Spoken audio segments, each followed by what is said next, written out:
The blue chair that held me. Sometimes the loudest messages come in the quietest form.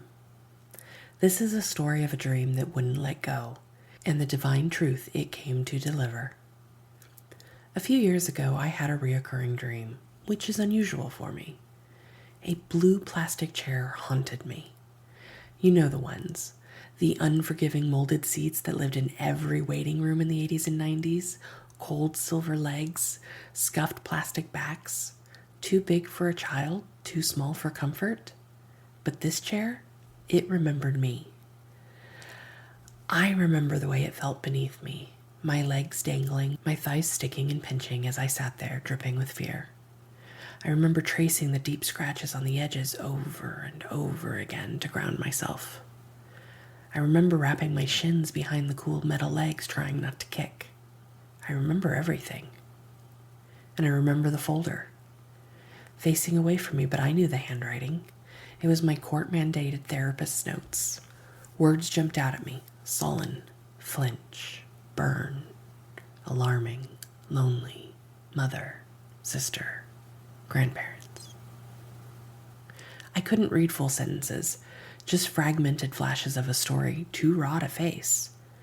And across from me sat my mother, and between us the caseworker, revealing my confidential file to her. That day ignited a cascade of trauma. The caseworker was fired, my mother threw me out of a moving vehicle, I was sent to live with my aunt for a while and then shipped back to Alaska. But none of that haunts me. The chair does. It came back in my dreams again and again for 2 weeks straight. At first I didn't understand why, but I've learned that if we ignore the whispers, the universe sends a Gibbs smack to get our attention. This chair, those dreams, a divine Gibbs smack. Here's what I realized. That chair did its job perfectly. It held me. On what I once labeled as one of the worst days of my life, I was held.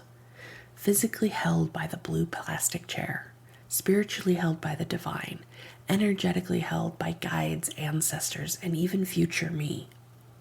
If I close my eyes now, I can see them all, my entire support team stretching from horizon to horizon, waiting, not to fix me, not to rescue me, just waiting for the permission to hold me in grace and wonder. Back then, in that unyielding little chair, I asked to be held. And in 2020, when the world went into lockdown and the grief grew too big, I asked again. And on January 20th, 2025, as I watched the highest office in the land be seized by a man who dreamed of a crown and not a constitution, I asked again.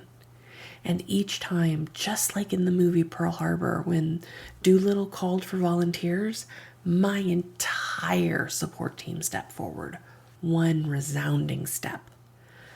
I am held. You are held. We are held. The world is staggering under the weight of a wannabe king, and so many of us are walking around with grief-stuffed lungs and rage lodged in our throat. Even now, as part of the people's house, the White House is being torn down. We are being held. Held in the rising tension and our quiet refusal. Held in our sacred rage and our revolutionary joy. Held in our devotion to building a life, a business, a legacy, rooted in something far more ancient and holy than men drunk on power. So I ask you, how easy are you willing to allow it to be? The surrender to the support that is all around you. Just waiting to be acknowledged, just waiting to be asked. You don't have to armor up to be powerful. You get to be bold and tender, strategic and sacred, soft enough to ask and strong enough to receive.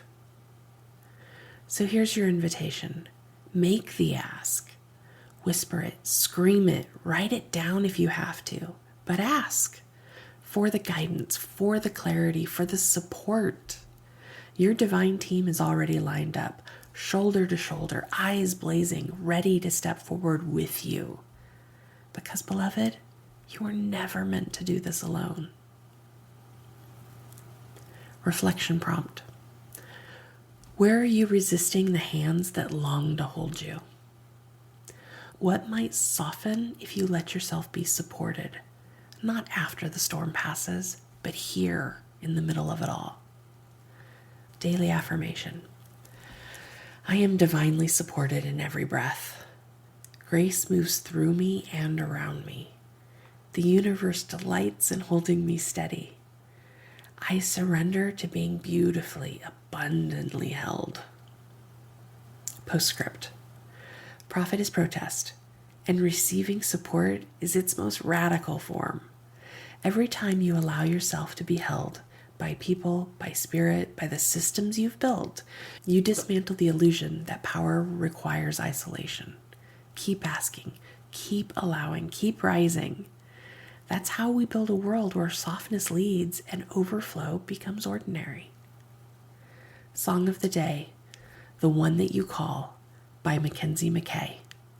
Enjoy!